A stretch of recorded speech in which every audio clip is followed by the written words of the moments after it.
You broke it, Marty. Welcome to the Juicebox Junkies podcast, your unofficial Houston Astros podcast. I'll be your host today. I'm Christian Espinoza. Joining me is a bevy of talented writers, Mr. Brian Dunleavy, Matt Kunkel, and Marty Coleman. How's it going, fellas? How we doing? Doing great. Doing great. Trade deadline, man. This is an all positive. Officially. This is an all positive podcast because my entire household, maybe even the cat, has COVID. So Oh no. Well, if there might be some trade discussions to distract you from the fact that you can't taste anything. So so we'll just jump right into it. I think it's an exciting trade deadline. We saw Soto got moved. We got a lot of big pieces got shuffled around. But before we're going to talk about the Astros and the moves they made. But first wanted to hit on the rest of the division. The Angels I've never seen a team make a complete 180 from game one to, I don't know, whatever, at game 96 or 100 or whatever. I don't even know. They literally stripped it down, traded their closer, traded one of their better starters. So really, nothing to really highlight there. They're just kind of going back into a pseudo rebuild phase. They shopped Ohtani apparently, but nothing compelling enough for them, I suppose. The Rangers really aren't doing much. They're in that sort of developmental stage where they're not buying or selling, so they're just going to kind of hang on.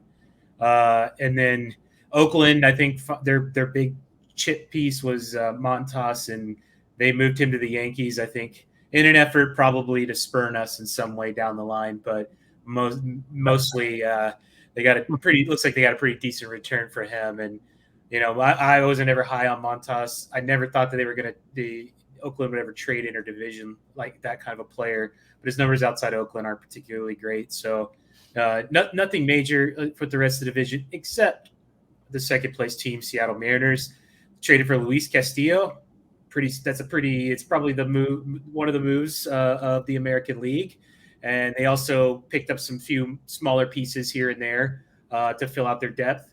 But just real quick, how much does this move the needle for the Mariners?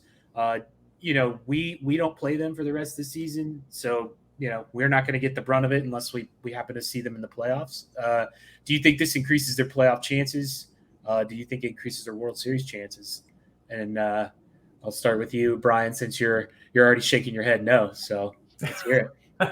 I'm going to give him the Mancini face there, I don't know about that. I like Castillo. I think he's really good. He's having a career year, and so that can do nothing but help the Mariners in their cause. And I think they're in a good position for the playoffs. Just with the rest of the league, looking at comparing records and standings over the past week or two, I think they're in a good spot, and I think that helps get them to the playoffs.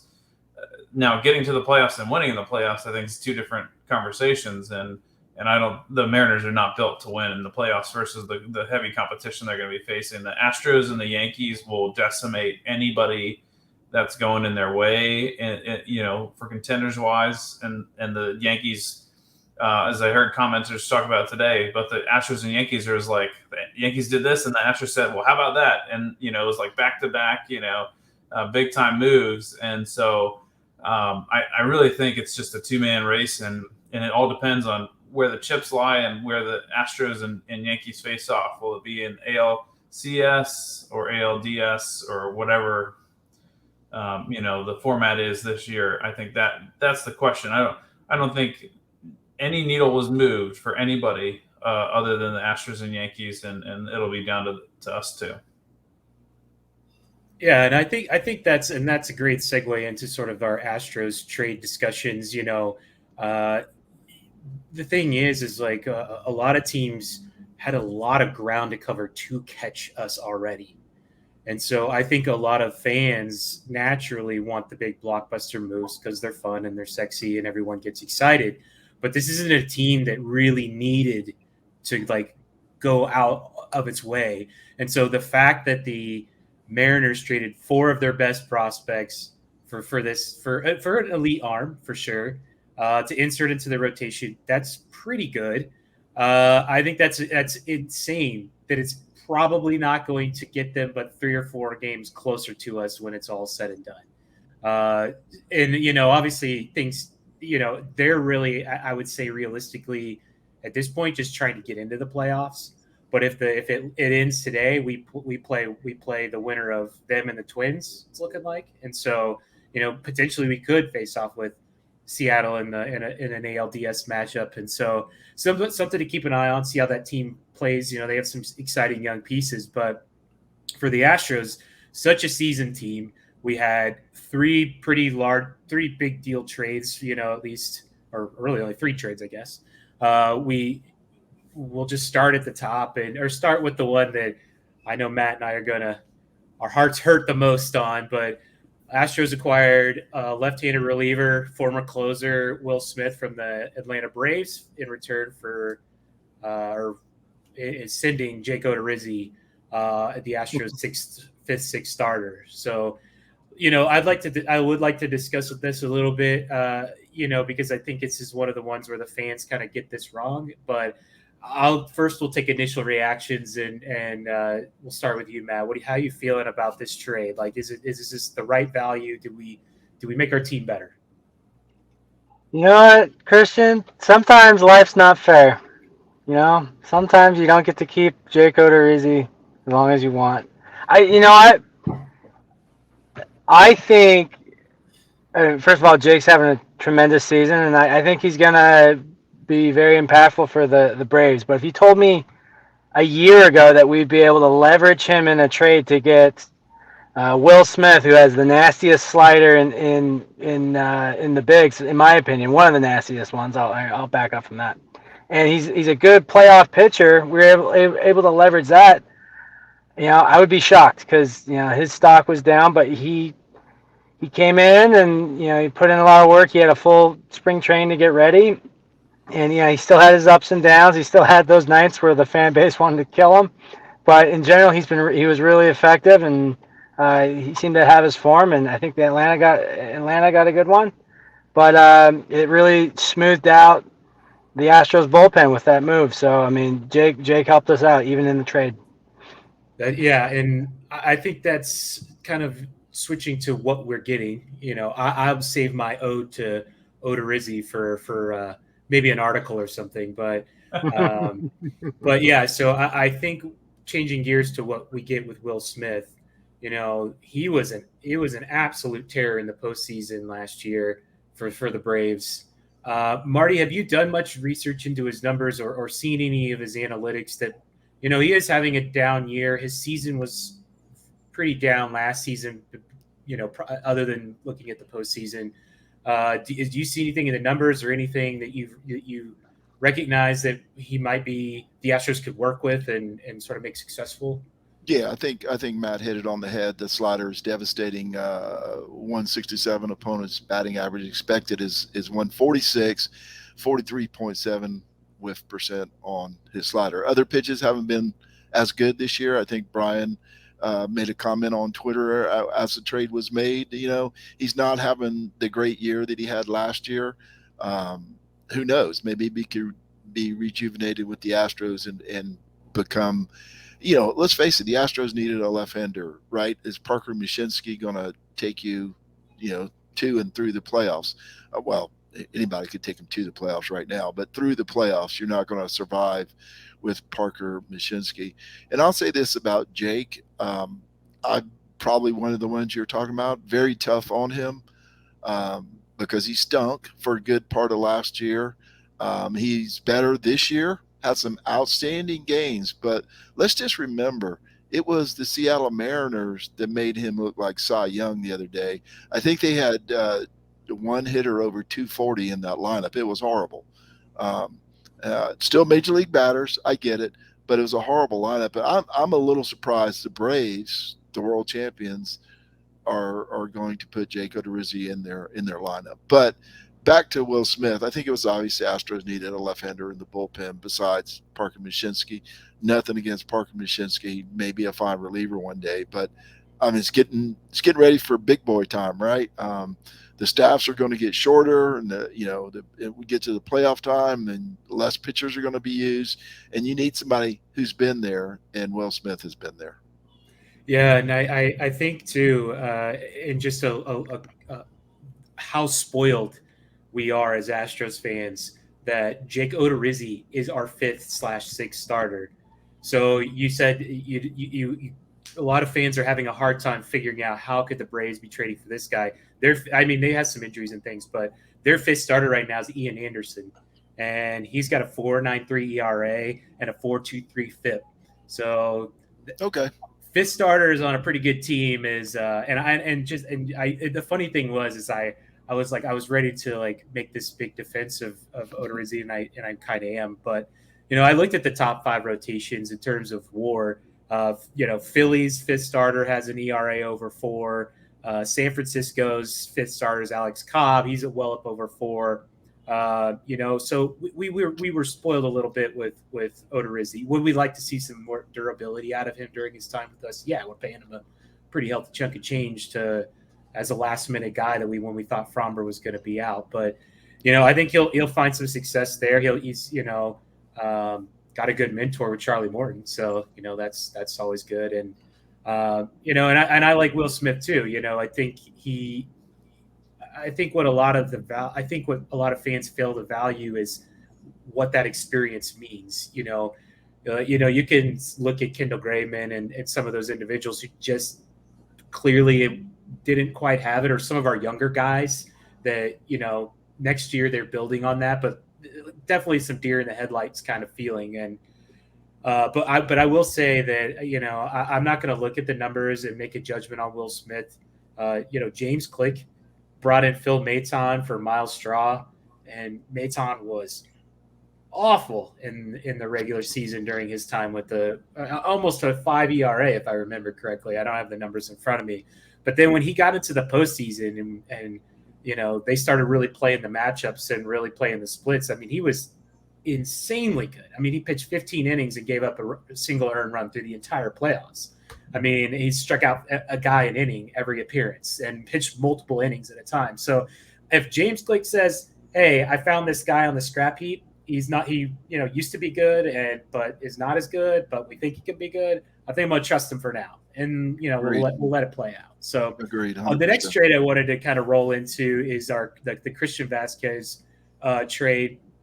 We gave up two prospects. I think, according to Baseball America, Valdez was our infielder. He was a number 12 prospect, and Abreu was an outfielder. He's a 21st prospect. So, good talent for sure.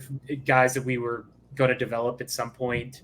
But we get Christian Vasquez, who's been one of the best offensive catchers this season. Brian, how are you feeling about this? I know you've not been the Muldy apologist, but how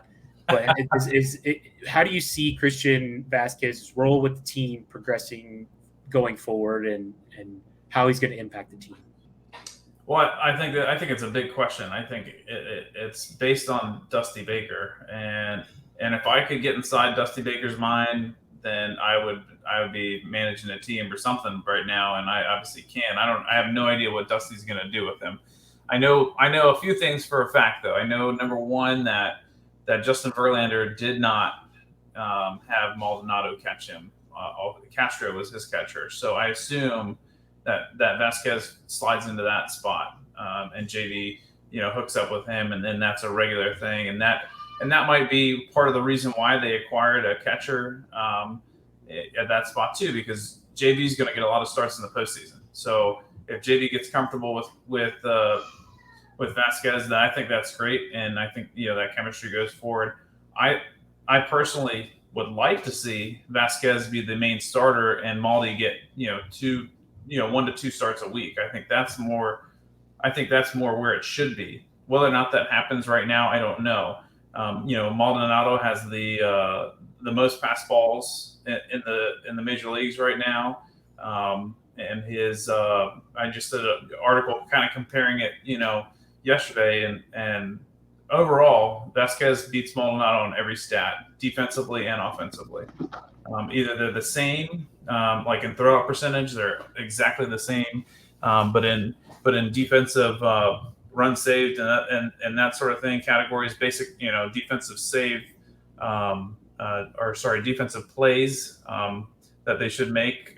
Vasquez is far superior to Maldonado, and so I think in frame rate, way better than Maldonado. So I think if you look at all those categories, I think Vasquez should be the starter, and offensively he's way better as well. I mean there's no question about that. Maldonado's at 174 I think currently, and Vasquez is at 282 just on batting average alone, and then you go off from there. I think that says it all. My question for the Astros brass is: you traded for a guy who is a 1-year rental. Hopefully you can sign him to that. I think there's a mutual option, for the next season, which I have no idea, what's going to happen from that. But he's basically a rental. You better play him if you traded these prospects for him. You can't sit him out. And does he get time at DH? Well, that wouldn't make sense because it takes away from Jordan's time, unless Jordan's in left and Mancini, however you want to say it, is at first base. Then maybe he's at DH, and maybe that makes sense, and then you can slide him in. But I think overall, the move is, I love Vasquez. I wish he'd be the everyday starter, but I don't know if that's going to happen. Yeah, I think it would be a chemistry thing too. Because Martin is so well respected with the team, has such a rapport. Even Vasquez said earlier today, he's like, it's going to take me time to learn these pitchers. The way it's getting spun right now from the brass is, Maldi's taking on a pretty heavy workload we really never intended him to take, even when we got him originally. Like, he was never supposed to be a sole starter. So. I think it's going to be interesting to watch the Astros kind of progress throughout the season. Do you slowly, Matt, see the Astros phasing out Maldonado to be more of a backup? Because I feel that way. Maybe I'm just trying to see how people are feeling. I feel like that they're going to move that way. What do you think? I think they're going to trend that way, especially in the postseason. I think Molly kind of just being the occasional pop guy with not a lot of, for a while I was calling them automatic out. I just turned off the TV when I knew he was up. I was like, okay, well, this inning's over. I think that's the trend. And the other thing I like about getting Vasquez, because I think maybe he might be a solid option in the short term beyond this season.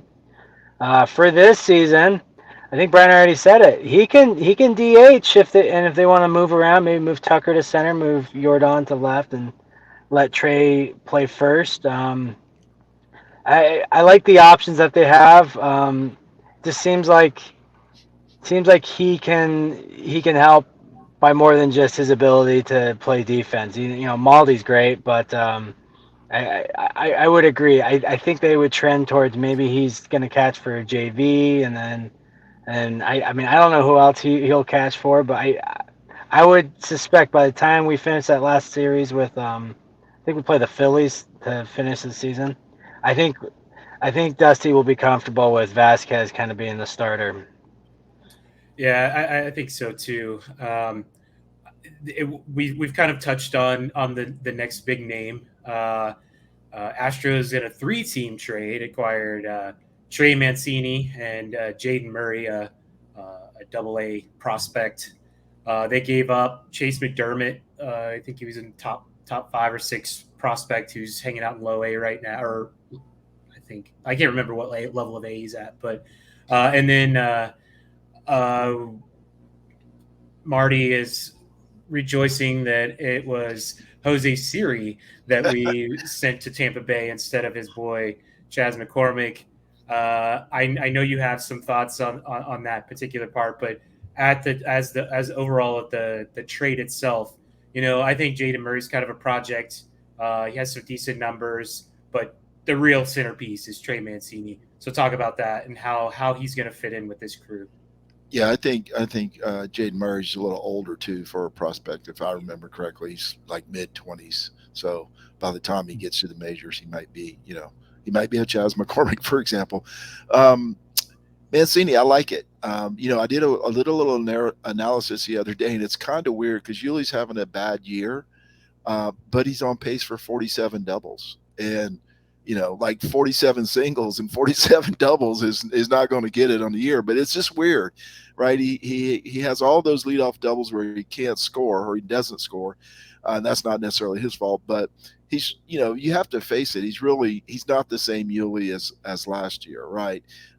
He's gotten a little better in the second half of the season, but still not much power. He's got like power like I had in high school, not even really in the gap, just kind of over the infield. But you need more than that from your first baseman, and you certainly need more power. And I think Trey Mancini's gonna have those two things with the Astros. And I think Mancini is actually the one with the $10 million dual option at the end of the season, and Vasquez is a free agent at the end of the season, if that makes any difference. Now, I read where Mancini says, yeah, that never works out. One side or the other never, they can't never agree with it. So he's already in his head a free agent at the end of the season too. But neither here nor there for this conversation. I think it's going to be a really good ad. I haven't delved into his advanced metrics any. I just know he's hitting better than Yuli. Now, I will say this about Yuli.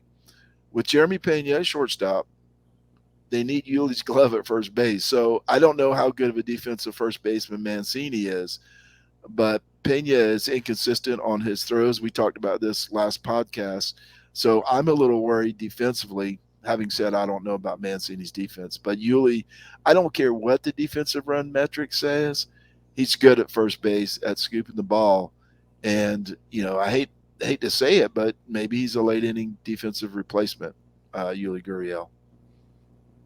Yeah, the interesting thing is, Mancini does have a lot of versatility for sure. He's able to play an outfield spot. You could put obviously DH, which doesn't require that much versatility. And then, he's played some first base, but 20 some games, 29 games at first base this season. I don't know. I don't know if you really can rely on that from a defensive standpoint. Like I said, this is all has happened within a 24 hours. So it's, we haven't had a chance to dive into the advanced numbers here, but, I think he's like you said, he brings some interesting pop, the fun stat is he's at 10 home runs. And if he had played at Minute Maid Park, he'd have 16 or 17, depending on who you refer to. But, that's going to be really valuable, really fun. He slugs pretty decent. He's a pretty patient guy. I think it's going to be not quite the needle mover that a lot of fans were hoping for, this being the sort of the big trade that the Astros made. I've been watching Twitter. I don't think I see anything really announced. But I think this is I think for what we are, what we're trying to accomplish, this is an A+ trade. It's like this isn't like, hey, Yuli, we're completely benching you for Josh Bell, because that's probably what we would do. And Trey Mancini's just talented enough that we can move people around as players get hot and cool, and as we need defensive replacements. I think Jordan's sort of emergence as a serviceable left fielder has really helped, but it'll be great to have, Trey to be able to do that as well. Chas McCormick, I think, has played more corner positions now, because really what this all boils down to is Michael Brantley, right? I half expected him to be the one added to the 60-day today and not Castro. But, obviously no one even knew Castro had knee surgery until today.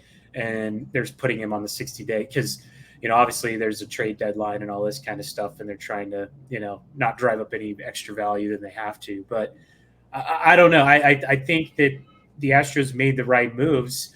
I will make this a whole roundtable question, but, if you had to give it an A through F grade, we'll start with you, Brian. How are you feeling overall on the moves James Click made at this deadline. Well, and just for the breaking news update, I guess Click is talking about both Castro and Brantley later tonight. That's what his presser is going to be about. I think at 7:45. So I think Castro's done. I mean, we know that. I mean, I think Brantley's done too. I think that's and I think he didn't want to announce it at the deadline to hope to get somebody and not have to say, trade the farm, saying, "Oh, we still got Brantley in the in the rear view and he'll still be here." But I think he's done for the season too. Just 2-time repaired, shoulder injured again. That's never good. But anyways, overall trade grade. I think, and I just posted this on Twitter just a little while ago. I think we got an A for value. I think value wise, they really got a good return on their value for what they traded. Siri was never going to be the starting outfielder for the Astros long term, and Odorizzi, he's done after the season anyways. So they got some value in return for him. And Vasquez, if they can re-sign him, that would be amazing, because I think they need a starting catcher for next year. So A for value. I think C for need. I think they still needed a big bat that would have moved it up to A for me. The question remains, and I saw a video I posted about this earlier, that Mancini would have had 16 home runs in Minute Maid Park as compared to Camden. So, if he can produce that and show that out, I think that's pretty. I mean, that's pretty great value if we're getting him if he shows that out. But I think they still needed a guy that was going to be the 5-6 hole area of the lineup to really drive in some of those runs up top. I'd love to see that, and then have Mancini as the 2-hole or down near 7. We'll see going forward. But I love the moves. I think all the moves were great. It's just I think we needed another bat. Yeah. Marty, how are you feeling? I mean, we still, as Brian said, we still have a kind of a hole in center field, but Mm-hmm. it's easier to cover one hole than 2 or 3 holes, right? Yeah. I think we had the same kind of issue last season and kind of worked out. But how are you feeling overall? Do you think this is enough to, push us past where we went last season? It's really hard for me to tell. I much as you said earlier, Christian, I trust James Click right now, right, with what he's got and what he had to offer. We know the Astros farm system has been hurting for the last few years since they lost draft picks. So for what he had to offer, I think he got great value. I would have liked a bigger name at first base, perhaps a Josh Bell, but apparently the Padres wanted to leverage the next 20 years and of their farm system on that duo, and congrats to them. That's making a move, right? But I don't think the Astros have those pieces to make the move. So it's kind of like, I would say really like a B. But for me, the big picture is what the Astros gave up. No pitching, because my belief is, I'm sorry, Jake Odorizzi is not no pitching. Very little pitching in my estimation. But because, A, Lance McCullers is coming back, but B, Justin Verlander 6 innings away from being a free agent, right? It's not a 2-year contract. It's a 1-year contract with a player option. If he hits 130 innings, he's got 124 innings. So where I'm getting at here is, it was good for this year, but it's also good for next year that they didn't give up, I don't know, Fromber or Garcia or one of those other starting pitchers that are a little more dependable than Jake Odorizzi. That was my big picture takeaway, is he understands Verlander's probably not going to be around next year. And if he is, as you and I were talking about offline, Christian, $40 million for a 40-year-old next year, right? Is James Click going to pay that? So that's my big takeaway. I think he did fine for what he had. I'll give it a B. I wanted a bigger bat at first base.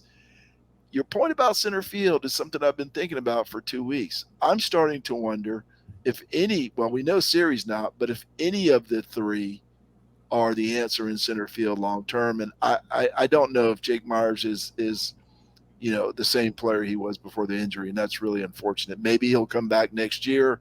It'll be nothing to worry about, but it doesn't look like the same player to me. So I'll give it a B. Wanted more at first base, but Mancini's going to get us to the playoffs. What happens in the playoffs, we'll see. Yeah, and I think the unfortunate thing for Chaz and Jose Siri and Jake Myers is they don't have the luxury of being on a team where they can develop in the big leagues. Like, this is a team that is one of the top 4 teams in the league right now. We just don't have if that wasn't any case, if the trading Miles Straw last year wasn't indicative enough of where this team stands on trying to develop people as they go, it's just not going to happen, And it was great for Straw, he's having a pretty rough year this year, but generally last year, once he got that opportunity to kind of break out, yeah, you can do that in the Guardians where expectations are low. But on this team, it's like, well, I think the trades that we made certainly kind of put the Band-Aid on that for now, but definitely something we're going to have to take a look at. Big picture wise, in terms of prospects and moves that we can make beyond trades, moving forward. We're not going to be picking anybody up or making any more trades. Do you feel like there's anybody in the system, Matt, that might be able to be a solution for maybe a future bullpen role? Because we really didn't elevate too much in the bullpen. Do you think Lance McCullers is going to come back as a starter? How do you think the team moves forward post-trade deadline? Well, I think they went into the trade deadline. I believe they know Verlander and Brantley and likely Yuli are not going to be on the team next year. They got to go all in. I think they addressed some holes, like we said. I would give them a B+ with getting Trey Mancini, with some positional flexibility.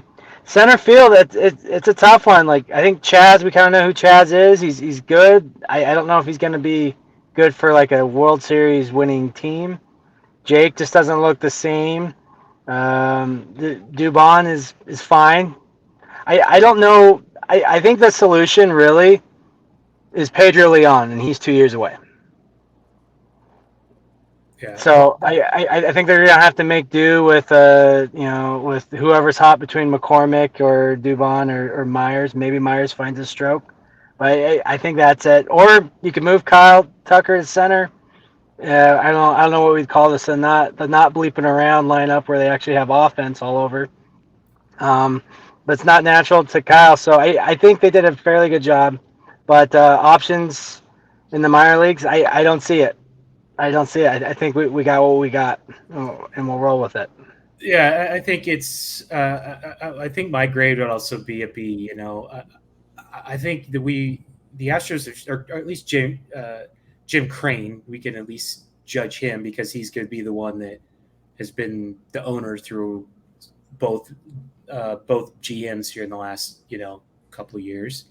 But he has pulled the trigger on some big trades. So he's not adverse. There was money under the luxury cap. I still think there was a market for it. I see people are like, talking about Michael A. Taylor from the Royals, or the Cubs had a center fielder on the market, and and obviously Brian Reynolds too. But Brian Reynolds is definitely a generational talent with years of control. He's not progressing quite the same way that he had been previously, but he's also hitting in a pretty abysmal lineup. And so, putting him at the 7th spot, sort of the same way Kyle Tucker did, obviously a talented guy, but, still got some protection all around, no matter where he ended up, I think unless you're getting him, there was nothing out there. I think fans are grouchy for nothing. There's nobody to go get. We're not going to bring in Soto because we don't have the assets for it. And even if we had the assets, I'm not sure that it's worth it, to trade away some combination of Hunter Brown, Luis Garcia, Chaz McCormick, and, everyone under the age of 19. I just don't think that's the right thing to do. And so I don't know. I think the Astros did what they could. I think the Astros got better. And as Brian said, I think that's a great point for value. We got a surplus. We went out and got a piece that we needed. No matter how you feel about it, talent-wise or analytics-wise or anything, James Click is like, I turned a surplus and filled a need. And you can't really complain about that. It's just basic baseball economics. So, well, big, lot of big stuff. I think we have, 22 division games left for the rest of the season. Pretty easy schedule. I think we played 2 series with Baltimore. We got the Phillies mixed in there. We got Tampa Bay mixed in there. So it's going to be interesting to see, Lance McCullers and what shakes out there. But I want to thank you guys for joining us. It's been a pleasure. We look forward to reading you guys. Marty writes for his Astros Unfiltered newsletter. You can find him on Twitter at Astronomic. Is it Astronomic or Astronomic? I think it's one. I don't even know. No. And then Mr. Brian Dunleavy and Mr. Matt Kunkel are talented writers on Climbing Taos Hill, and you can check their work out there. You can follow me on Twitter at my name right there. Oop, there it is. Thank you guys so much. Appreciate it, Christian. Yeah. Thanks. Thank you.